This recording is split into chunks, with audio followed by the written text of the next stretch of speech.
Hi, I'm Chris Bensted from the Driving Instructor and Trainers Collective, theditc.co.uk, signposting point for the industry, where you can come to find information that you're not sure where to look for it. That's what we do. I am also a specialist theory trainer and I run Theory Test Explained, supporting your pupils who are struggling with the theory test, helping them to understand the way the test works and the questions, have the knowledge, be able to pass, and then help stop them holding you up because they can't book or take their practical test. So that's what I do. If you want to find me via theditc.co.uk or hit me up on Facebook and we can have a chat. Thank you.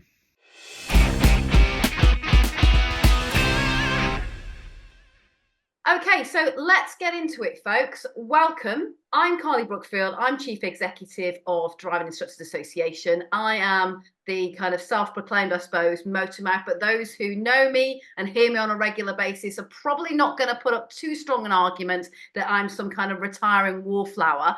As you know, I am quite vocal, and I suppose it's my job to be vocal. I spend my time talking to ministers, talking to the opposition at the moment as well, because we're warming ourselves up for what may be coming by October, talking to DVSA, and trying to help get your voice out there about some of the problems that we're facing, but also some of the opportunities. It's not always about the negative stuff. We try to talk to all those important stakeholders about the positive and the negative and the challenges. But tonight we're going to be focused on, maybe some negative to start, but some of the challenges as there are at the moment for the new entrants to the industry. We're having an unprecedented interest in becoming a driving instructor. If you look at the figures, there's 100% increase in applications to be a PDI, which is really exciting in one way. It's about bringing fresh talent into the industry, but it's coming at a time that the powers that be that are responsible still, and that's a question of whether they should be responsible in the future for kind of bringing people into the industry and qualifying them, can't really cope with that remit on top of the remit of qualifying new drivers as well. So tonight we're gonna break into what are the specific challenges. What do the two very experienced trainers that are with me tonight, and those of you who are on the session with us, please have your say. What are the things that we can do to get over those challenges, and then look at some other stuff around who's training the new ADIs of tomorrow, and are they adequately prepared for the job of training the new entrants to the industry and building the future of the industry as well. Now, as usual, this isn't as formal as our normal webinars. We'd like this to be discursive. We'd like you to all have your say in this session as well. We do have the ability to let people speak live if they want to. We've tried it before. People have put their hand up to speak and then haven't. So we don't know whether it's the technology or you just go quiet when we switch the mics on. But if you do want to say something during the chat, we'll try and allow that to happen. If not, stick all of your comments and your views in the chat, and I'll pick them up whilst I'm speaking and whilst Laura and Chris are speaking, who I'll introduce in a moment. You can also show us whether you are agreeing with what we're saying in a very visual way. If you look in your toolbar for Zoom at the bottom, as well as the chat function, you'll also see the reactions button in there. So you can give us a thumbs up or a thumbs down, an angry face, a smiley face, just so we know what the mood is about the specific subjects and the views that we're talking about tonight. I'm hoping we've got a good blend of those of you who are PDIs who are just starting your journey, so you can share that experience with us, or you can hear from the experiences of others.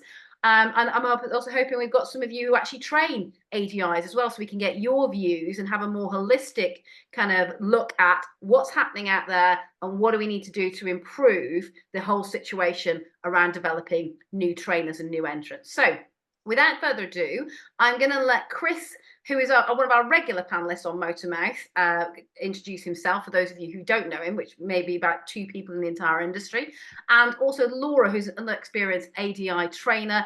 Let her say her piece about who she is as well, because I often just mess it up when I give people's introductions, so I'd far rather they gave a better introduction of themselves. So over to you, Chris, first, and then over to Laura. When Carly's not around, I'm often the most vocal person in the room. So my name is Chris Bensted, and I co-run the DITC, Driving Instructor and Trainers Collective.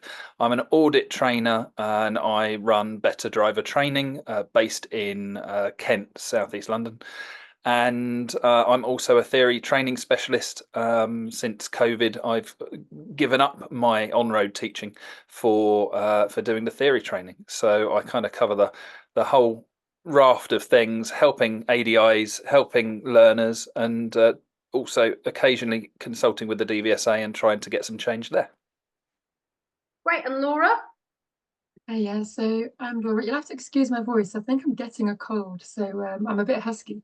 But I'm Laura.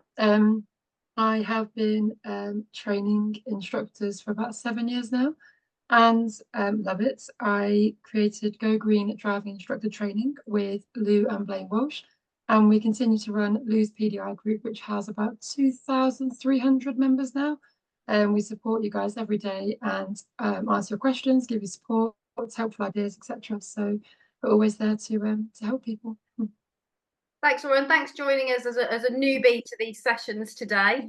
I suspect you will be a lot more gentle and supportive in your approach than I certainly tend to be, and Chris tends to be as well. So, so it's nice to have the balance, quite frankly, in a session like this. But really keen to hear your views, because you guys are at the coalface of what's happening out there at the moment, and also those of you who are experiencing it for yourselves as a trainee or a trainer as well.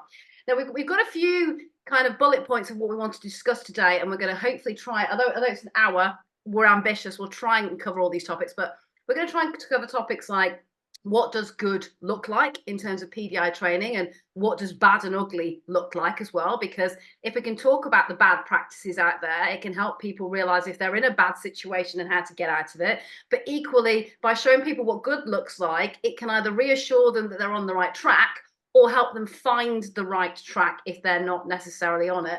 We're going to look at, the issues with audit and developing ADI trainers, as in the trainers. And are we there yet with the people who give birth to the new people in our industry and what they're delivering as well? But I think probably the most pertinent question to ask you guys first is, what are the major problems out there that we're seeing? Sorry to start off on a negative note, but we can't ignore an elephant in the room. There are some severe problems with PDI training at the moment in terms of them being able to access the tests they need to qualify. Laura, do you want to lead that one? Okay, so I think having or supporting currently and also over the past few years, the more and more issues that we're seeing are PDIs who are commenting on the Facebook group with issues around being able to get tests. And the part 2 and 3 tests especially are just near on impossible to get hold of. I mean, some areas you might be lucky to get one within 4 or 5 months. Most areas you can't get one at all. And you're looking at booking a test on hold, which is then causing knock-on effects in terms of pink licenses and reviewing pink licenses, and also part 1 expiry dates. And in fact, 10 minutes before I came on to this webinar, I was helping a PDI understand where she can have stood in relation to her pink license expiring, applying for a new one, which would be her 3rd pink license, and also her part 1 expiry date, and then her part 3 test, which was given to her after her part 1 expires. So there's just a knock-on effect throughout all of these things, and it's not pretty. It's really not pretty. And I think that it's that the big picture is we're restricted by legislation. So, we're entitled to having 3 attempts at part 2 if you need it, and hopefully you don't. But if you do, you get 3 attempts. You get 3 attempts at part 3. It's got to be inside of that part 1 window of 2 years. That's not feasible at the moment from what we're seeing. So, we can debate whether you can get a 3rd pink badge, but actually you're probably at the end of your part 1 window anyway. So that certificate's going to expire. The issue is the lack of it's not availability, the lack of availability of tests. And we raised that with Loveday directly, plus anyone else that would listen. And the response was, well, we said about the financial commitment, and the response was, but the pink badge isn't for making money. And it's as if they forget that people give up jobs, that they spend thousands of pounds on training to get there, only to have the rug pulled away at the final hurdle because they don't fit in with legislation that existed when the world was easy. And I'm also finding with this is that some of the bigger names out there, the bigger schools who have had contracts and franchises that were made many, many years ago, their contracts are not updated with the current times. For example, I'm speaking to a PDI at the moment who is with a big school, and he has got a part 2 on hold. And I said to him, look, get some part 3 training started now, do something now, get proactive, so by the time you've done your part 2, you're already well on your way to doing your part 3 training. And he went back to the franchise and said, okay, can I do some part 3 training? And they said, no, your contract doesn't allow you to do any training until you've passed part 2. And I'm thinking he's got all this wasted time here. So he's paid for training, he's paid for part 3 training, but he's not allowed his part 3 training until he passes part 2, which could be 6 months away, could be 7 months away, 8 months away. And yet he's paid for this and he's not allowed it. And therefore, I think also an issue we've got is that some of the bigger names especially have not updated their kind of contracts to kind of fit in with the issues that we face now. Why can't we just do a bit of training? I understand part of it because when you go on a pink trainee license, your training has to be within 6 months before that. So if he does do any training now, it might not count by the time he gets to his part 3. But there must be things he can do, and there must be things his franchise can offer, given that he has paid for that training. And if he needs additional training later on, then that can be an expense later on. Not that it should have to be an expense later on, but that I think is also an issue, is that some of the big names and the bigger contracts and franchises are so watertight, it doesn't allow any flexibility for them, and that's a struggle.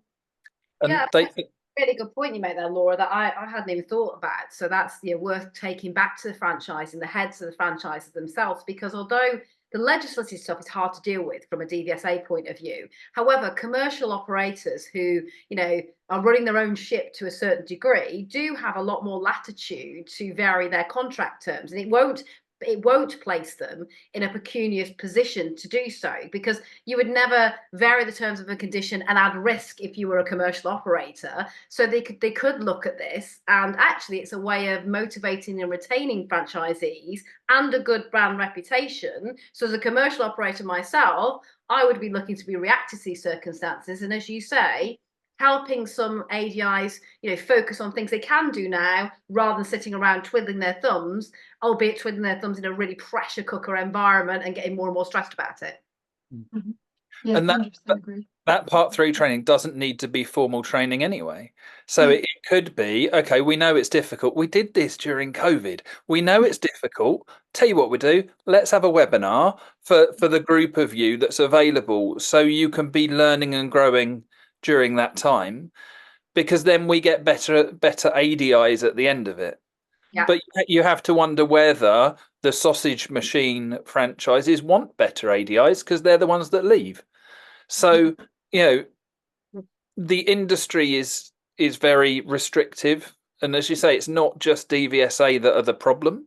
Yeah. There's a lot of those factors. And I think there's a real risk if training providers aren't careful in that what they promise is not what they can deliver. Because if you're promising your PDIs 3 attempts at part 2, 3 attempts at part 3, you can't blame the DVSA if you know that isn't realistic. Right. So people need to be really careful, or they're putting themselves at risk, because you can't do the DVSA. It doesn't work. And the DVSA doesn't do its job as a regulator of ADI training. And I feel very strongly about this when they say that's not our remit, because I think it is. If a trainee is considered as a pupil, which they are a pupil of a driver training school, and they are not getting a decent level of education, or they're just being treated really shabbily, as in fraudulent behavior, all those kind of things, there should be some wherewithal to pull that franchise into line. Now, what the DVSA will argue with on this, I'm going off a slight tangent into train the trainer now, but I think it's worthwhile going down this rabbit hole, is, well, unless we can only regulate individual ADIs. But this has been a problem for many, many decades now. And you would have thought somebody would have gone, as a regulator, we are hamstrung by this, and we know there's problems here, and we know it's a problem of quality output as well. It's not just a case of an individual getting ripped off or badly trained. It's a macro problem of the whole industry, that if we don't get these guys to be better, we can't expect a better result in terms of the ADIs that come out of these schools. So what is it we can do to regulate the school and the directors who are not ADIs? Because that's what they'll say is we can't regulate someone who's not an ADI because they're not on the register, and we can't regulate the school because we don't regulate businesses. Then change the regulation to allow you to do that.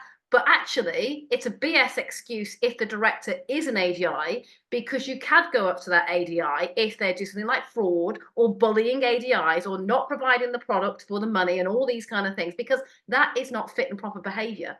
And that director ADI should not stay on the register if they're ripping off a pupil, whether they're a PDI or they're a 17-year-old getting their Cat B licence. That has been my argument, and I try and lobby it through different channels. Recently, when I've had to go to tribunal representing members on disputes with franchises, that's one thing I've been trying to get into the tribunal report, especially if we win, that there is this problem that DVSA is not protecting ADIs from bad practices within franchises. And whilst I recognise it's a problem when it's not an ADI at the top of the business, a lot of these businesses, they do have an ADI at the top of the business. So you could at least make an example of those that might, engender some change with the others. But I think that is a whole hornet's nest that's never really been tackled. And we shouldn't, in that sense, be treating ADIs differently to 17-year-old pupils when it comes to a regulator making sure that everybody's got fair access to a fair product and it's fairly delivered.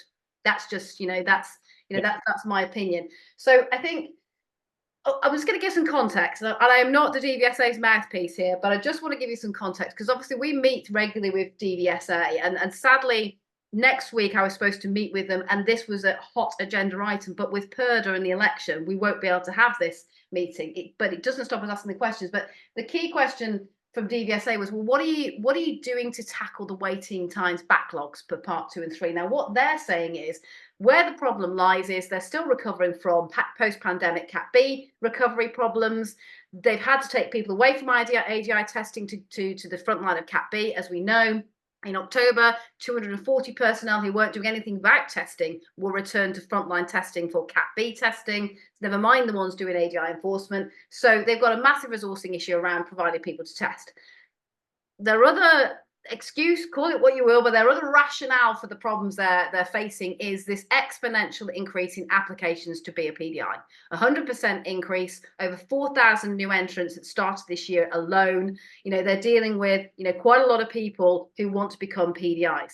Now, I've got another thing I want to say about that in a moment, about how, well, you don't just let everybody start a process if half those people are never going to be able to complete the process. There should be better gatekeeping in the first place, and then no one would have this problem. But that has been a suggestion we made before.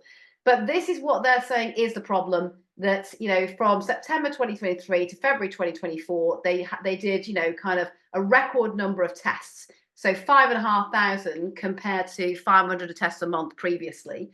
In April, they did commence the training of new ADI examiners to help deal with the backlog, specifically to deliver the part 2 and 3 tests, not standards checks. There would be 9 new specialist examiners being deployed over the next 3 months from April, adding capacity of over 150 new tests, part 2 and 3 per week. So that's what they say they're trying to do to deal with the issue. The problem is, has that deployment happened? Is it starting to have an effect? And, is that enough to deal with the backlog that we're dealing with? No, it hasn't. But, not that we're seeing anything yet. Absolutely. How many are leaving as well? How many are retiring? How many are leaving? And in contrast to that, because I think, Chris, you were saying there was a few from yours that have gone, and also our local senior examiner is retired now as well. So how many have actually, yes, we've got loads coming in, but how many are actually going as well? We had, I think I'm right in saying there were 5 bases that would turn up at the local test centres, and 3, if not 4 of those, because I know there's another one going. 3 have gone. I'd like to know where those new ones are going. I'd like to know where they are, because you hope to the hotspots, wouldn't you, where there's the biggest waiting time backlog, but would be lovely to have a heat map from the DVSA. I know we've mentioned that one a few times before. We have, and you know what? It's not that hard to do them, but DVSA love to make things hard from a technological point of view. But I think for the past 3 years, I've been asking for a heat map, a simple visual for all types of tests. And if you can't do it for all types of tests, at least do it for Cat B, because it would be helpful for the public to know, as well as ADIs and everybody else. And of course, we know that by doing that, we run the risk of creating heat spots in other places, because you look at a heat map, you avoid the hot spots, you move and you create all the hot spots by going to the empty spots. But it would help all of us to have information, because we can do more when we've got information, right? What I feel fails to get recognised by the DVSA, and maybe they do, but it doesn't get shouted about enough, is the amount of work that ADIs have done to solve the problem that's there by actually being flexible and being able to adapt and make use of what we have got, and recognizing those things. But they don't seem to like external solutions. They like their own ones. I would say, firstly, why do we need ADI examiners doing part two? It's not that far apart from a L test. I can, for rapidly expanding, if you get that one person to take out three other examiners and just make sure the standards are right, and they're all good at role play, because they're the examiners that were doing it when we had role play. So go and do that, and then let the everyday examiners do the part two testing. That will then give us effectively double capacity. I'm sure it's not quite that simple, but of the part three, which then will take some of the pressure off. I think that I think we should swap around the part two and the part one, because it makes far more sense. So there's a lot of options that we could put into place where that time scale changes, where we extend the part one certificate to be 3 years. I get that's legislative change, and now that there's an election, not a hope. But there are measures that we could put in place to make a difference. The other one, which is not going to be popular with lots of us, should they just shut the register for now, because they can't deal with the capacity that's there? But that's going to be a massive issue for a lot of the trainers that are around in the country, including ourselves. That kind of plays to the thing that I suggested. So we had another meeting with DVSA last summer, I think it was now, which we requested, which was to actually, because one of our big lobbying points is we need to ground zero the AGI qualification process and just completely unpack it and create something new. And in my view, that new actually could also include DVSA not doing the parts 2 and 3 testing themselves, and maybe even having a scenario where AGI training bodies can actually do the testing too. And that occurs in a lot of other vocational qualification areas where the training body also does the testing as well.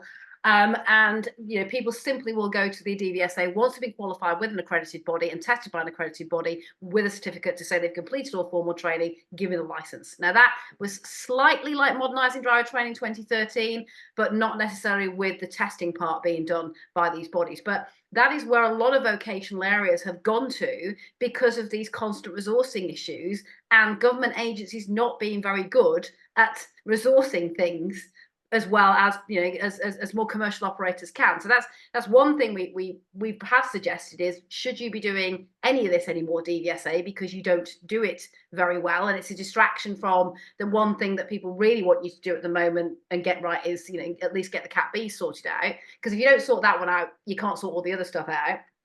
The other thing we said was, closing the register is one thing, radical move, but radical problems need radical solutions. The other thing we talked about is, do you just allow too many people to just apply on a whim almost? And are you dealing as an agency with quite a lot of unnecessary application processing for a lot of people who aren't even going to bother getting beyond the application process? They're not even going to go to training. Yet an agency that you fund through your fees as a license payer, or we fund as taxpayers, has to deal with each of those applications, and that's resourcing time again given over to that. Should there not be a few more barriers to go through, and also to help the candidate know what they're getting themselves into and whether they're capable of taking on that role? So some almost even a theory test is what we suggest, is some kind of online theory test, which is quick, cheap way of, weeding out candidates in any job application, in any, you're applying to be a pilot. All of these other vocations actually will ask you to pass a few hurdles before you can even get through to physical training stage. Should we be actually starting to test people online and put them through the roller a bit about, are you capable of doing this job? Do you have what it takes? And actually, do you want to do it? So we don't waste anybody's time and anybody's money by taking them on the journey that they can't complete. What do you think about that idea? I do hear that a lot. Go on. Can I just object to the theory test being the lowest common denominator as the theory trainer in the room? No, Chris, I'm as passionate about theory testing as you are. I think it's a really good model. You can build them to be very sophisticated in terms of psychometric profiling as well as actual vocational knowledge. That's what I was going to say. There was a psychometric test for becoming an instructor that was put out there. It was objected to because a lot of driving instructors who are very successful failed it, saying you won't make a good instructor, or suggesting you should reconsider. But I think there's, firstly, we've come on a long way since then, but it does raise those challenges of, have you got the skills that are needed to do the job? Because as trainers, we're commercial people. People come along and they want to pay us for training. There's only so many times you can kind of go, are you sure? Before we go, okay, we're not convinced, but we will do our best to support you. Now, that's the good ones. The other ones would have bitten your arm off and taken your money without asking any questions anyway. But we're also training to people to help other people, drive safely, and we're trying to create road safety professionals here. So that rigor around who we allow into the industry to take on that very responsible job is another argument for me that I would say is important to consider in that mix of, we don't want it to become some kind of, elitist profession where we discourage people from doing it. The very fact that, it is a career that's accessible to a lot of people and, is good. That's where we get the diversity in the space. And I don't want to cancel that out. But I do think there is a responsibility factor to the person coming through and their investment and whether they're going to actually, make the grade for their own good. There's a responsibility to that person entering the industry that they're going to go on the journey and not waste everybody's time and their own time. And there's a responsibility to all of us who use the roads that we're bringing the people the right people through, and that we're not wasting time on anybody that's not ever going to make a safe driver. You know what? I spend a lot of time when a new PDI comes to me and says, PDI who sometimes hasn't even done their DBS, they come to me, we meet up for a Costa or something, and I spend much of the hour or 2 or 3 hours that I'm with them discouraging them from joining. I discourage them from becoming an instructor, because those who actually really want to do it will come back. They always will. And I definitely agree that actually there needs to be some kind of process, because the amount of times I've heard is not what I thought. I regret doing this. I wish I'd have known this before. And actually, a bit like Chris said, I think there has to be some responsibility on trainers to not just be taking money. And quite often, if you go and Google how to become a driving instructor, you'll get the main faces in the game, and you're sold a dream, and that's so appealing to so many people. And then 3 months later, 6 months later, you realise how bad the state of the industry is, and it's too late. You've already paid your money, and you've got no choice but to carry on. The pass rate and everything is not high at all. I think it's about 33% of people actually pass part 3, which is incredibly low. I think if there was some kind of vetting process at the very beginning, that wouldn't happen, because people would be very aware of the problems before they come in. And I think a responsibility has to be on trainers as well to be, although the DVSA should be responsible for that, I think if the DVSA aren't going to be responsible, then I think trainers have to be in some way responsible. But that then takes us back to the fact that there should be some oversight over trainers. Yes. And you don't have to be an ADI to be one. You don't ever have to have been an ADI to be one. It's a questionable process, and there is no structured syllabus to it. And people come to me and they say, well, how do I become an audit trainer? Because the DVSA have done a better job recently of selling audit as part of a quality standard.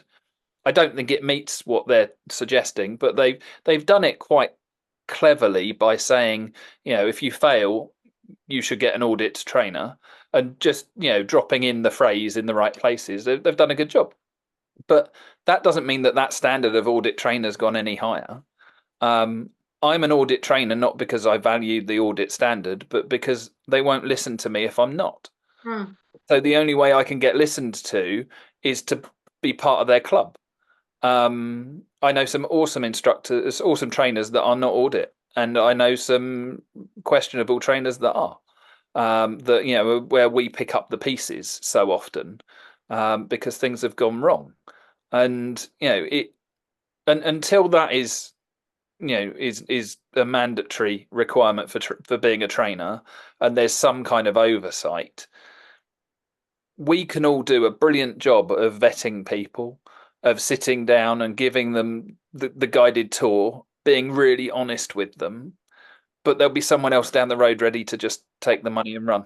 And that's the big point and obviously those of you are aware of the project we're running on behalf of DFT, but obviously on behalf of the industry at the moment, Milestones, that is designed to look at whether a consistent curriculum that is mandated for pupils to learn to drive, where they have to pass through certain gateposts and study certain modules, is productive in terms of consistency, because people outside the industry don't seem to realize that there isn't this consistency. I think they assume that, like other areas of vocational training, there's a set curriculum which delivers that consistency. Of course, it's not bulletproof, because there'll always be somebody who goes off curriculum, but it gives you a better ability to scrutinize whether the outputs are being delivered and that people are following the same pathways. We can't judge that at the moment. We can't judge it with learners. We can't judge it with PDIs, because they're not getting the same standard. There's no demand for them to get the same standard or the same learning. It's kind of, as long as you pass these tests, it doesn't really matter how you get to the point of passing these tests. And those tests are so little in the grand scheme of what they need to know and need to deliver. They're not really a great test of whether they've got the required knowledge to do the job. So we need better tests, but we also need better mandatory curriculums for both the trainer to deliver, so you can have more scrutiny on whether they've delivered it or not, and over the PDI in terms of them knowing and being absolutely able to challenge their trainer. Hang on a minute, Bill, we haven't covered any of this in my learning. Don't worry, you'll be fine. Just go for the test. At the moment, a lot of them, someone like Louise and Chris, I know that you deliver a clear curriculum, and people are aware of what they're going to be learning with you, and you'll support them through that and make that very visible. But there is a coterie of trainers who will be a little bit like some instructors are. I'm the expert here. Just do as I say and follow what I instruct you to do, and you'll be fine. And people aren't aware of what they should be learning, and some of the stuff they maybe shouldn't be learning that isn't productive to producing great instructors as well. So if we had a set curriculum that was very visible and the outcomes were very visible, then we'd have things that were more measurable to know whether someone was good or bad as both a PDI and an ADI trainer. Yeah, Yes. I completely agree. I've seen a comment from Sean as well saying, is it about skills or attitude? And actually there are many PDIs, and you can tell fairly quickly as a trainer when you've been doing it a little while, when a PDI maybe isn't very good at the job, but they have a really good attitude, and they're going to learn, and they're going to pick it up and they take it on board. Equally, I've met some PDIs who are actually really good at driving, or we've had a chat, they seem to have all the knowledge, but their attitude is really poor and they're not willing to take it on. And Carly, what you said in terms of PDIs being able to approach their trainers and say, hey, and challenge them.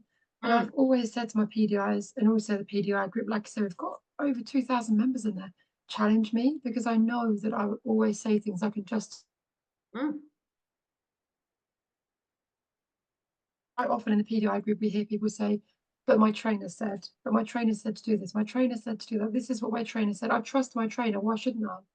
And they should trust their trainer, they really should be able to. I think that goes back to the standards of training and whatnot. I suppose you always say it's a chicken and egg scenario, but it's not. It's kind of, I've been saying to government stakeholders recently, you're never going to get a different. It's a bit like Einstein's definition of insanity. You're never going to get a different result by doing the same things. And we keep wanting to do the same things with driver training and expect a different result. But we do have to start with the quality of trainers, because if we don't get that right, we're never going to get the quality of drivers right. And if we don't start with the training of the trainers, and getting those guys up to speed and getting the curriculum right and getting the learning pathway right and getting the good practice spread around rather than leaving it to people just do what they want, we're never going to get a quality output at the end that matters the most in terms of on our own. Because of course it matters if people don't have a great training experience and lose money and lose faith and all the things. But we've also got this life, some discussions you have, it's not really life or death, is it? But some of the outputs of what we're looking at here are life or death. So it is really important. So that's why I'm not going to just be somebody who sits there and bangs on about how restricted licenses are the silver bullet to all the issues of road safety. It's that ignorance actually by a lot of road safety campaigners that this problem goes far deeper and starts far sooner in the process, and we need to tackle it right at the roots, because at the moment that's a little bit like trimming the branches and not dealing with the root rot that's set in at the base of the tree. And so there's some of the things that I want to look at, or we lobby for at DIA, are the whole question around audit. Well, audit's pretty useless, isn't it? Audit is, it's non-existent at the moment. So you say, I'm on audit because I want to be listened to. Well, no one's listening to you at the moment, are they, Chris? Because there's no channel to audit, because it's just not operational. And even if it is operational, it doesn't do a very good job. It's just a piece of branding. And as a marketeer, I don't agree with pieces of branding that are just pieces of branding. Brand is so much more than a logo and a name. It's actually your services, your product, what you're delivering to people, the experience. And there is none of that happening at the moment. And people are also, it's ridiculous. I can apply to be an audit trainer. Someone who does not ever sit in a car and deliver driver training can start doing that if I want to. And why do we expect a quality output with expertise delivered to deliver that next generation if we're allowing that to happen? And it's not just about the driver training knowledge, it's actually a lack of development of training skills at all. So you have the scenario that somebody qualifies as an ADI and does it for 6 months, and then is naive or arrogant, depending on how you feel, enough to say, I'm going to go off now and impart my vast knowledge to other people because I think I've done enough. But I've realised that people get quite a lot of money for this ADI training, so I'm going to diversify into that. But that's often supported by big franchises that can't find a trainer in that area, so they get the one who passed last time to come and teach the one that's training this time.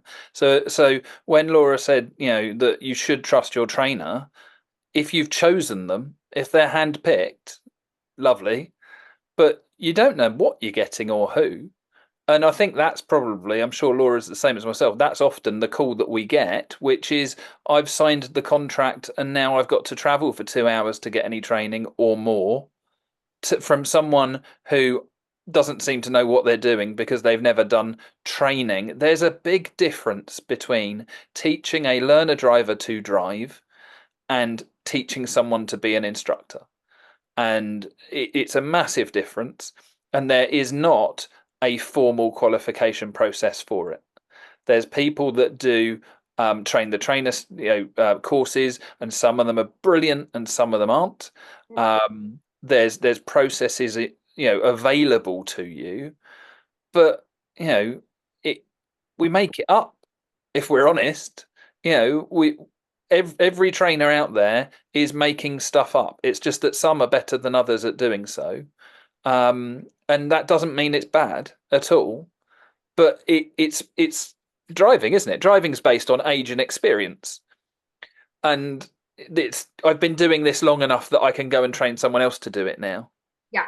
And as long as they get through the test, which is one lesson, the part 3, as long as they get through the test, then they'll be able to go and teach someone to drive and be able to do that whole thing. Yeah. And it's not just teach one person to drive, but any type of person that gets presented to them should be they should be able to do that with no teaching element to the qualification. That's not required, which is madness. Just start the whole thing. People laugh at you when you start trying to explain quite how rotten it is.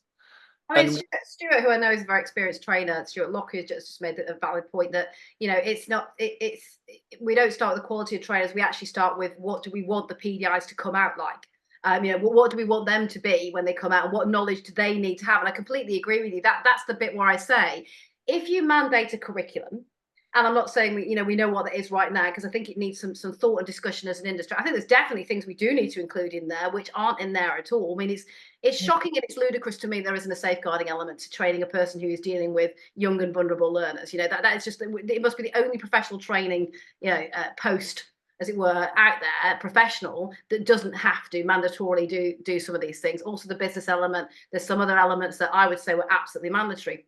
So there's definitely a different curriculum or a curriculum of any sort that we need to set. And if you set that and you know what you want your outcome to be as a pupil, then you can build a better criteria of the trainer, and you also have benchmarks to scrutinize that trainer against. And by the way, no one who's doing a good job or is trying to do a good job should be afraid of more mandated requirements like mandatory curriculum, scrutiny on what you do.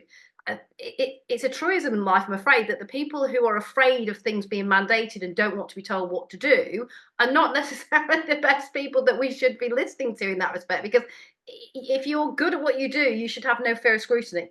And if you're good at what you do and you're doing a good job and you've got the numbers there, actually benchmarks, curriculums, processes, things you can tap into are your friend, because you're going to be busy and you also want to know that you're doing things consistent, and consistently good.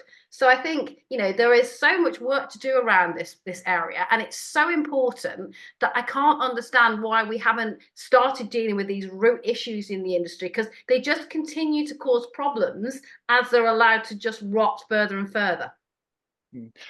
Can I raise another point that I think is something that is not necessarily being acknowledged, because we don't like upsetting people often, except the DVSA, that's different. So, it's that thing of, we've got a number of very, very experienced people coming out of the DVSA, and they're coming into the trainer side of the industry, which is bringing some amazing knowledge and experience. But that knowledge and experience is very test focused. And that then means that actually, there's an appetite for, I'll go to the person who knows exactly how to get me through the test, but then they don't necessarily have the business skills. They don't necessarily have the coaching skills, because DVSA have never, doubled down on coaching. It's client centered is a you can go each way approach. I have no issue with that, and I know a lot of them, and they're lovely people and they're really good at their jobs. But there is a risk that we end up becoming as test focused as the L test is. Yeah. And there's, we've always been safe driving for life. Not really.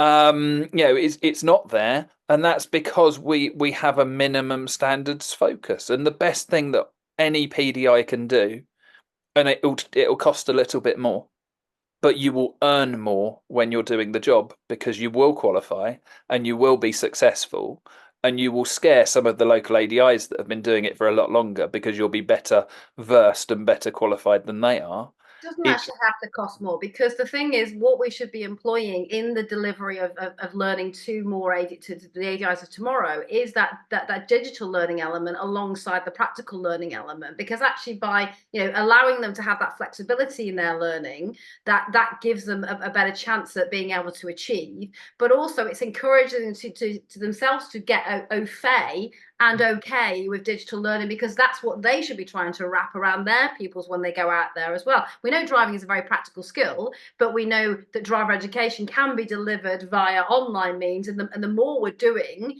and the more accessible that those things are, the better chance we have of people being able to access that learning as well.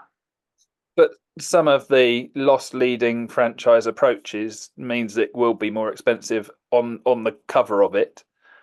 But if you pay for something where you're not getting what you need, you're wasting the money, or at least you're going to need to invest further along the line. That cover price, which is what when we're out there business to business, head to head, is what people will see. I will, with every PDI that we look at taking on, we sit down with them and we vet them, and we refuse some. That's not very common. It's normally if you've got enough money, we'll take you on board. And then the same with ADIs. Just because they've trained with us doesn't mean we're going to take them on as an ADI. Okay. And that is going to potentially have not necessarily a lot higher, but it's not the cheapest isn't necessarily the best option. And if you then pass your tests and you qualify, but then can't survive the first badge, because I believe that's still the statistic, that it's if you can get to your second badge, you're doing all right. Then there's something wrong with that process, and it supports all the things we've spoken about today. But I just I think sometimes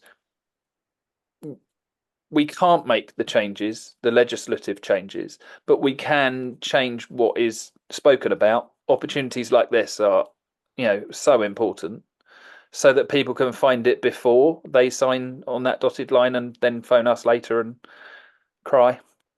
Well, you say we can't make legislative changes, but I think that is something that has been used historically by those stakeholders in the industry and I don't want to keep saying it's DVSA, but it's pretty much DVSA, who don't want to make changes because it's not necessarily can't. I've spent, when I was in financial services, I spent a lot of time in the regulated environments as a consultant. I still do. Obviously, I was spending a lot of time at DFT level on projects and as part of that policy and strategy and legislative advisory group that I sit on at DFT. And you find if you push people enough and say enough times, why can't we change it? That's not a good enough excuse. Other things have been changed in terms of legislation overnight. If you think about other areas of legislation, where there's been a will, there has been a way. And even in our own microcosm of driver training, when there was a will to pretend that removing a requirement for B+E testing would suddenly miraculously lead to a massive upscaling of HGV recruitment, which it didn't, but it did cause a road safety risk because now we don't really have any B+E testing going on. That change, despite vigorous protest from the industry, did happen, and it happened fairly quickly, and it was pushed through both houses very quickly. So I think we need to be trying to lobby for these changes to happen. And I think one of the reasons that they haven't happened so far is there hasn't been enough people in the right places telling the people who can make those change that whatever that civil servant over there told you is bullshit, excuse my language, and there isn't a real argument for that. Now that's the one thing I can add value to in the industry, because I have no fear of and I fell out with somebody at DFT in a meeting the other day because he said, I would rather you didn't go and speak to the minister about that and say that. And I was like, well, you can't stop me, and it's important, so I have no risk in the game other than not doing what my members want me to do. So you're not my risk, but not speaking up on this issue is my risk, so I'm going to go and speak about it. And I just think, if you really push them, their excuses get weaker and weaker around why we can't change this. And one of the things I found doing milestones is, I don't want to say ignorance because that sounds really horrible about them, but there is even some road safety stakeholders who are advising government who don't realise what happens in your world. They assume, so when we were doing the modules for milestones, I was being told by very eminent academics in the road safety space and people who are advising on policy, you don't need to cover that off, Carly. That's already covered off in Learning to Drive. And I'm like, no, it's not. No, it's not. We do need to do this. We do need to do that. We do need to have this module.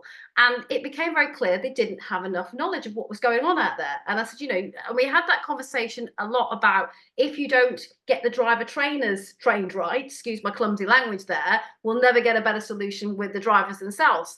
And and we also allow this duality in the system, which obviously I'm going to say with Diamond being one of our products, that we allow people who aren't even ADIs to claim they're advanced trainers. They haven't had a formal professional qualification. They're not regulated. They're not licensed by government, but they're put on a pedestal sometimes above approved driving instructor as well. And government endorses them by accrediting their courses. So we have all of that we need to really start pushing for and challenging, and maybe a change of government. And I'm agnostic at the moment, quite frankly, because I think most people are politically. I don't know which way to go.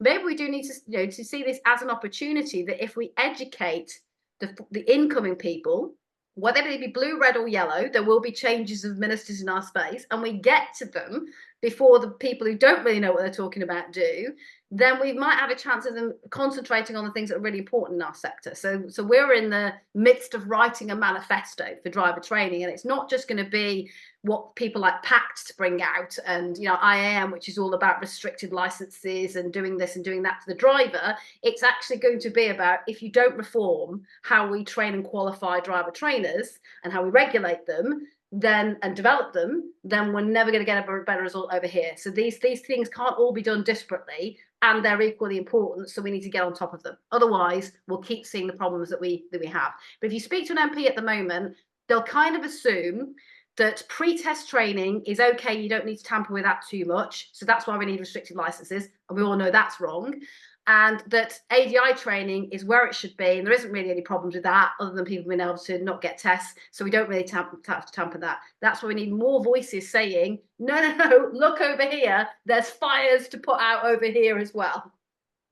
And it's that closed system that every time you complain, it goes to Loveday's desk and Loveday replies to it. So it is, you know, this is where I, you know, as a DIA member, I appreciate your voice, because you do lobby it, and you know, I say that without a gun to my head, because I, you know, finding some money under the table to you there though. But it is, and people don't appreciate it, because there's a lot of instructors that are not, you know, association members, whichever, and you know, that's the bit I will say that, you know, is I always point people to DIA, but there's others. If you don't like it, you know, it's just about having representation, and it's so important. And I personally think the louder the representation, the better. But I can't keep chasing these ideas though, unless I know they're the right ideas. So I can have an idea. I'm a marketing person by background. I can have lots of ideas. Doesn't mean they're any good. But what I need to know, and I also need other people's ideas, not to pass off as my own, because I want qualified expert ideas. So it'd be interesting to me in just a quick, use your reactions, because I can never quite toggle the voting mode on this quick enough. If you let's just test a few of the things we talked out, because there seems to be in the chat some agreement with some of the things I'm saying, but let's just see how widespread that agreement is. Do you agree to try and tackle the influx of people in the industry, to try and control that flow, so that there is a better chance of, you know, people being able to get through who are going to continue the journey and successfully complete it, but also there's a better chance of DVSA being able to resource it, ADI trainers? Do you think we should have some kind of more of a barrier to entering the industry? Not so much a barrier as in you'll never get over it, but some kind of theory testing or qualification, pre-qualification process. Do we think that would be a useful thing to explore? So thumbs up, thumbs down. What do people think of that? Using your reactions in the toolbar there.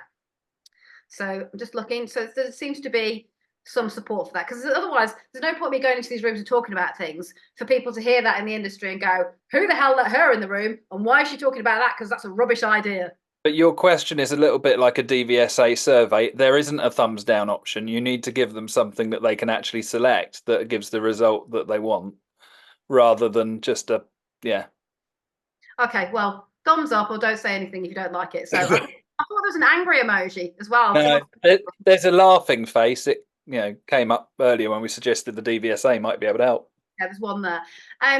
Do we think that DVSA should even be in charge of the testing process? Do we think it's not the answer, but would it be an interesting thing at least to look at, the industry being able to not self-certify, but the industry being able to train drivers and to do the testing and then be accredited to be able to then allow the ADI to be licensed? So literally, accredited training bodies would spring up to do the training and the testing. There can be people who are doing it now, but obviously they'd have to be regulated, accredited bodies that are following a curriculum. You could see what they were doing. There was more scrutiny on those bodies, but it would be a business advantage to be one. And you would qualify people. Then they would simply take their certificate to the register and they would say, that's fine. We recognize, you know, Neil Whiteman Training or Stuart Lockley Training is one of our accredited bodies. We know they're doing a good job because we go and inspect them all the time. We know their curriculum. We see their logbooks. We know they're good. You're qualified. Do we think that's a good idea to explore the industry self-serving, as it were, on the qualification of ADIs? Which would then allow them to expand what's used on what was the VOSA side of DVSA, the heavies and such, where they have the people who behave well get left alone, Yes. and the ones that don't, are the ones that do get scrutinised. That would appeal to the DVSA, you would think. Because I know we're trying to become a regulator, to become a regulator of the accredited body. So we set a similar scheme up for the Safe Stowing scheme, where we were asked to set up an accredited training scheme where we would accredit you. You'd have to do training to be an accredited body. Your trainers would have to be accredited. We went through a due diligence process for you to become an accredited body, and we did refuse some entities. But then you had to follow our curriculum and deliver our materials. But you could additionally qualify to be an assessment body as well, as long as you satisfied the criteria for being the assessment body. So in that model, you could just continue to be an ADI trainer, and you could send your candidates to the guy down the road who's decided to be an assessment body, because not everybody will want to be an assessment and a training body. But there are other areas of vocational training where that occurs as a community, self-serving. DVSA suggested that. There was a massive meeting of modernising driver training. Yeah, that's what we're looking at. It was, let's go along, get all these audit people in the room together and see what they think. And that was, it was you should have education and training certificate to be able to be a trainer. And then, that would mean that you've got something over and above, and you can't, sign off your own PDIs. So you would then either have to team up with someone else, or this kind of approach that you said. Stuart Lockery said, maybe we can also take charge of training examiners and that side of things. I think that would be a very interesting step. I can't see them giving up that much leverage, but it's I think some kind of systematic change would make a lot of sense. And it's interesting what you're talking about fits in really well with the difference you have when you start looking at the safe systems approach. It's not just you in your bubble, you're working with everybody else, and I think that's the problem that we face, is that we are all in this little bubble that's inside of the DVSA grasp. And you're either inside of it or outside of it. And if you're inside of it, you can't change anything. You just kind of make the best of what you've got. And changing that to have more external influence would make a lot of sense. And the third question, do we feel that we need to mandate a curriculum for PDI training, not just do what you want, like we have with driver training as well. Do what you want as long as you can get through a test. Do what you want. Do we think there should be a set curriculum that is tied to what we want the outcomes to be of a PDI, and allows us that better scrutiny, that better setting of good practice, not just allowing people to share it willingly. It's setting good practice in training. It's also increasing visibility, so ADIs and PDIs know what they're doing. And Stuart's shouting yes, I can hear him from Scotland. Laura, I think there needs to be something more about it. And we know that the current pink license and training license forms are well outdated, and we know to get that changed is a change in legislation. But nothing's actually being done by the DVSA to say, okay, we know it's outdated, but here's a suggested guide of what you could cover. It's pretty much do as you want, fill in the form, and there's no consistency. There's nothing that says exactly what we should be doing, especially from the powers that be. We should be listening to the DVSA, and they should be giving us that information. I think something more structured, something better, something that is more consistent throughout the industry, because there is no consistency. I saw a comment, I think, from Jason. He said he had 3 different trainers, and they all had their own styles, all had their own thinking, all had different sort of things, and it left him confused. And we hear that so often in the PDI group. And I know that with the way we train as well, it's maybe a little bit controversial. And so often we hear people say, but that's not what my trainer says. And then it's having to back it up and justify why I'm saying what I'm saying. And actually, there should be some consistency throughout the industry, because the DVSA are clearly saying, we know that the categories and the subjects on the pink license form are out of date, but we're not going to change them. And if you bear in mind, and you do have to keep taking stakeholders back to this, because and remind the same stakeholders who are banging on about the same things I'm about to say to get what they want, which is generally the silver bullet that they think is going to cure all of our ills, which is restricted license. And by the way, I'm not against restricted license. I'm just against saying that they're a silver bullet in isolation. There needs to be so much work done before we get to that point, and in tandem with that. But this is an area of public health. And if processes and paperwork and stock was out of date and not of a good enough quality in other areas of public health, there would be a massive public outcry. But because driver training isn't necessarily seen as in the same vein, its output is public health, but we need to see the process as public health as well. And that we can't have outdated practices, we can't have outdated paperwork and modes of delivering education. We can't have mythology rather than fact delivered as education. We can't have poor training because the outcome has a public health impact. So we kind of need to start challenging on in that respect, don't we? Rather than thinking about it as being about getting people to a place where they can earn some money.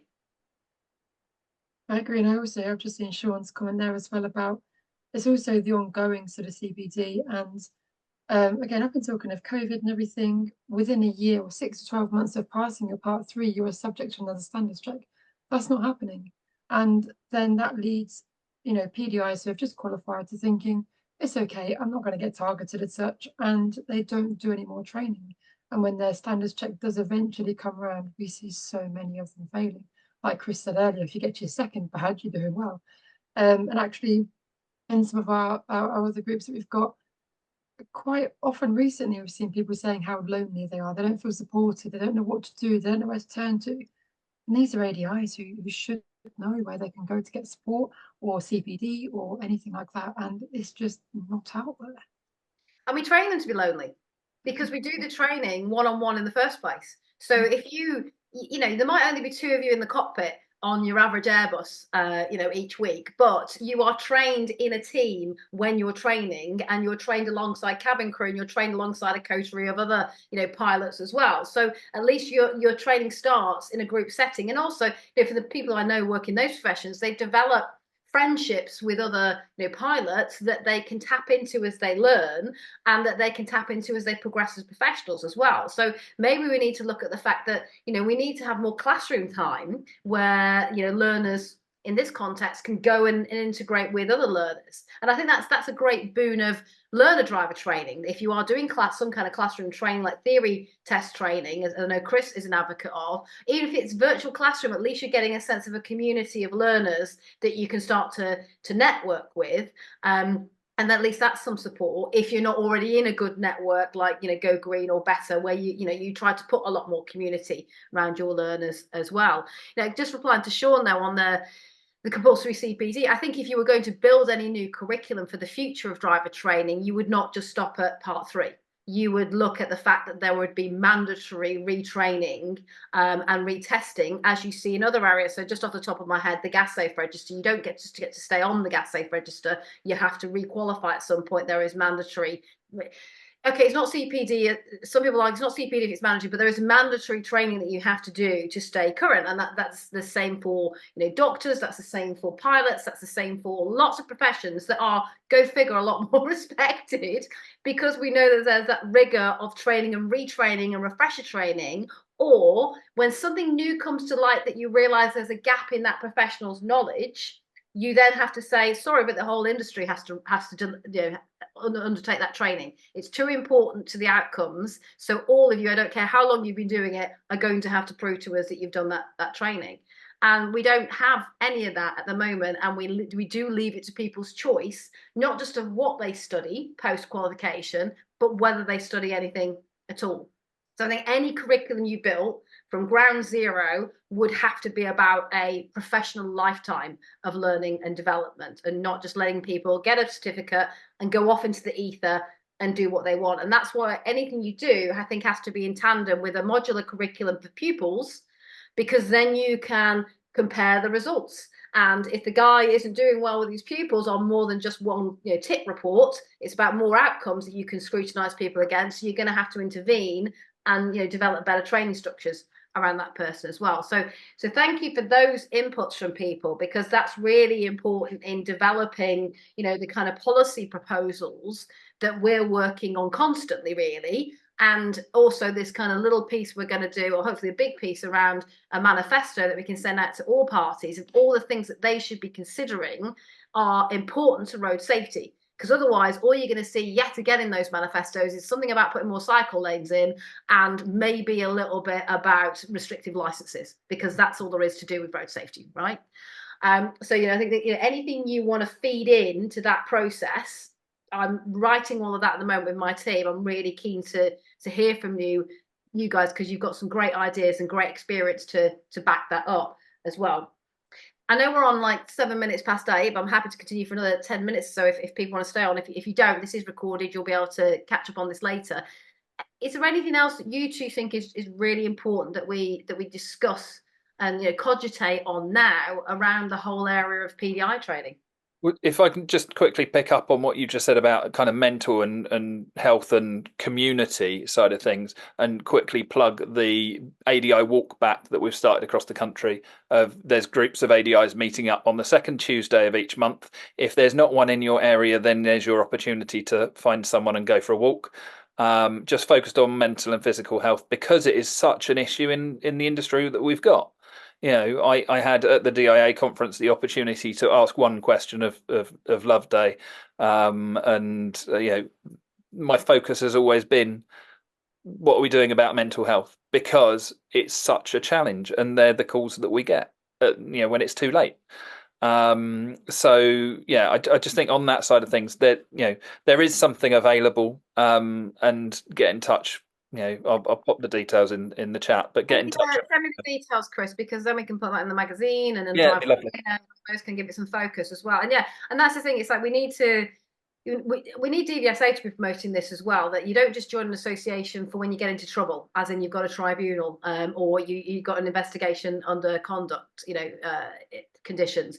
We're there to answer your questions. And when I say association, I'm talking about DIA, I'm talking about NJC and MSA, I'm talking about what Chris does, I'm talking about what Laura does. Frankly, wherever you need to go to get your support and advice, you go there, because it's what's best for you. It's not what's best for me. But the DIA members, obviously you've got the help desk. You can ring the help desk anytime you want, or email us and ask for a one-on-one appointment to discuss whatever you want to talk about, because sometimes it's going to be about the business side, which is the bit I can help with. Sometimes it's going to be about a difficult pupil. Sometimes it's going to be about your training process or your trainer.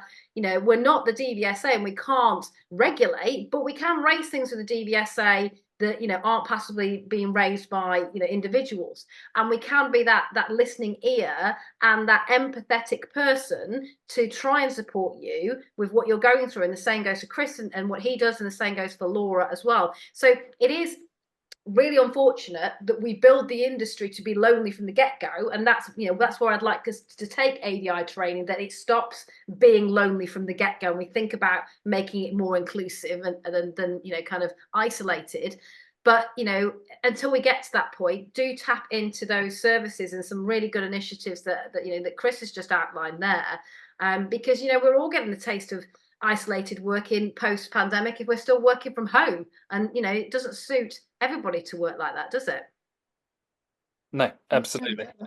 And it's again, like we said earlier, it's not the bit of the job that people focus on, because you're going to meet all these lovely learners all the time, but it's different. You need people that are on the same page, and it is. You're like that's been a bit like being a single parent, though, isn't it? You're going to meet all these lovely learners, but you are the authority figure there, and you can't sit and whinge to them about how your day's going, and you haven't got a partner to whinge to. So these are like all your kids, and you're the single parent. You're having to deal with them, and then who do you go to let off your steam? It's about creating those networks in which people can do that. And I think if we introduce people to people in the training process, then they've got we're starting to think about doing some residentials, which I would invite Laura and Go Green and Chris and people like that to come along and be speakers at, because I think you've got some amazing expertise where for PDI, and it's not cheating on your ADI trainer if you go on one of these. When I was doing my Chartered Institute of Marketing and my CIPR, I was going to lots of things that weren't run by those organisations, because they were industry specific, or I thought I'd meet people that were on the ground and I could access more.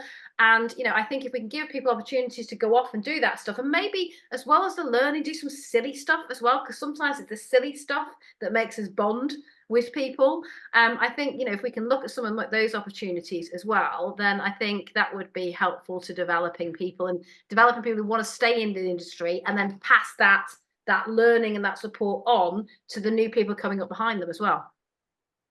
I'm just imagining the NASP paintballing day could be quite good fun. There's nothing wrong with a bit of paintball. I just did that for my daughter's 13th birthday, so took that a little bit more serious than the 13-year-olds did, but there we go. Well, I think we're kind of getting to the end of our time, really. This is a really good subject, and I think we need to cover it again and revisit it, because I don't want to let up on some of these ideas and making sure they get to the right ears. So that's my job. So get your ideas to my ears, and I can try and get them to other people's. Certainly, as we write this manifesto, I think I've got one of the team. Well, one of the team got an email at 4 o'clock in the morning from me, which they now know not to react to. It's just, we all do it, don't we? We have an idea. Some of us write it down on notes and leave it there till the morning. Some of us go, no, I'm sending the email now, otherwise I'll forget it in the morning. And that was to run a survey with members and the industry through Driver Trainer to ask what should be in a manifesto for the development of our industry. So please participate in that. It's not just a bit of election fun. It's a serious document that I want to use to inform whoever may be the incoming decision makers, whether it's the same party or not, and some of the civil servants who do not change actually with the administration. Some of the problems we're dealing with is, even when there's political change, some of the people who can't, you know, or won't rather than can't about change are still there. So we need to be able to get things out there in the ether that challenge their opinions and stop them being the barriers. So please participate in that, and then we'll share the kind of final document with everybody as well before we send it. But I'd like to thank Laura and Chris for you coming on here tonight, because like, you know, some of the guys, the names that I recognise on there that do ADI training, it's that, you know, at the coalface, as I said before, experience that's really, really important. If you are a PDI and you are having problems at the moment, obviously tap into the people that you're talking to at the moment, and people like Laura and Chris. If it's something that needs to be represented directly to DVSA, please do come to talk to DIA.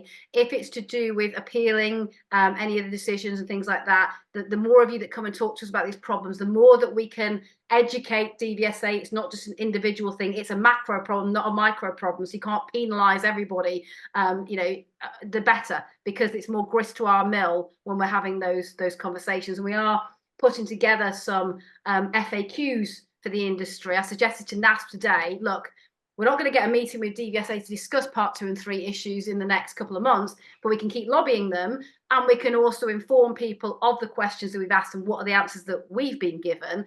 So hopefully we'll be able to, as soon as I've written it and shared it, everybody else will share the FAQ document with you, but keep adding your questions to that so we can keep asking them. Whether we get an answer because of the election conditions that are placed upon civil servants or not, I don't know. But there's certain things that I'm willing to push we should get an answer for, and the elections should not stop us having an answer on those questions. Because let's face it, they haven't suspended services. The services are still being operated, albeit badly in some areas, but they're still being operated. So we can still challenge when they're being badly operated. It's just we can't obviously get a commitment from them on a strategy or policy change, but we can highlight issues in, you know, business as usual services. So thank you everyone. Can I just add just a really quick something, which is that I know this gets broadcast out to people that are not DIA members as well, that PDIs can join associations. And I think sometimes they don't think they can. So you know, just to highlight that you know, it's an incredibly good resource to be able to tap into when it goes wrong. And if you start knocking on the door when it has gone wrong and you're not a member, then it's much harder for people to support you. So yeah, I just think sometimes they don't think they can. It's for ADIs, not PDIs. Absolutely, you can join us. And also another little, not myth, because it's not their fault, it's a myth, but another little myth you hear abound is that I'm not covered by PIPL when I'm a PDI. Yes, you are. I'm a professional indemnity liability expert in many ways, because I used to arrange similar policies for doctors and dentists at the Medical Defence Union, and in their world, No, you get free membership of them because you don't actually start covered by the PIPL until you become a qualified doctor. So student doctors do, but in hospital, but students at university, med students don't get covered. In our world, we cover anybody who is delivering driver training, and we cover anybody who is delivering driver training in anything. So we have it's not the same with other policies that are offered. We have the most comprehensive policy because every year I'm in the discussions now, what's out, what's in. My members are training in some weird and wonderful stuff. So I need to make sure that even if they're training in a cherry picker or a Datsun cherry, if someone's training in a Datsun cherry, I want to hear about that. But that they are covered, and that includes from the moment they start to deliver training as well. And that's often when you might need it the most. Yes. Yeah. The lack of experience sometimes can, leave you in trouble more easily than, same with your learners. Yeah. And the same with any meetings that you're taken into or asked to attend by DVSA. We, as your professional association, the three main associations are recognised by the General Regulatory Chamber for Appeals when it comes to tribunals and appeals, and also by DVSA. So any interview under caution, as they call it, they have the powers under the Police Act to carry out for serious investigations. Any appeal situation, we are allowed to represent you, come along and hold your hand. There's a lot more to it than that. There's a lot of briefing, there's a lot of gathering of evidence, there's a lot of talking you through the process. All of that is available to PDI. So don't think if you run, God knows I don't want you to run into any trouble. I'm not trying to jinx anyone, but if you run into any trouble like that, you call us. And even if you're not a member, we might insist to actually do all the work that we have to do, which is hours and hours of work, that you become a member, but we'll give initial advice for free. And the same goes for if you're in trouble with one of your franchises, or you're getting a problem with your contract or any of that, seek that advice. Make sure you seek that advice before you sign the contract is the biggest bit of advice I can give anybody about anything, because it's very hard to help you once you've signed, say you agree to terms and conditions. So run contracts by us. Come to us if you've got problems with contracts. I have been successful in mediating disputes around contracts, because we've been able to point out that the franchise hasn't delivered on its promises in the contract. So to hold an ADI to account is unacceptable. We're not a legal advisor. We don't hold out that we are a legal advisor. We're not regulated to provide that advice by the SRA. And anybody who tells you that from any association is doing something that's dodge as well. However, we've got a lot of experience, so we hopefully we'll be able to impart that to you. So that's another resource that you can use. But I also know that Chris and Laura and their colleagues, in the guise of what they're doing, are gaining a lot of experience too from each person they talk to, like I do, that helps them help people. So I know it feels like you're alone, but you're not. It's just we need to do better signposting to make sure you don't feel alone and that you know that you can talk to somebody. So please take advantage of those services. But yeah, thank you everybody for everything you've inputted tonight. I think we'll pick this one up again, if you guys don't mind joining me again for this session. We'll look at doing some stuff that helps people feel less alone out there, and we'll continue fighting the fight, as it were, to try and make things better within the industry for those people who are already here and those people who are hoping to join it as well. So I hope you all enjoy your evening, and I really appreciate you spending your time with us this evening, given how busy you all are, and I hope to speak to you all soon. And thanks, Chris and Laura, for joining me. Thanks for having us. This will be available shortly. It takes about 48 hours for us to get the video from Zoom downloaded and then edit it, but we'll pop it on the DIA Academy when it's ready and out on the emails to everybody as well. So you'll be able to catch up on it again and share it with all your friends if you think it's been interesting. So take care, everyone, and speak to you soon.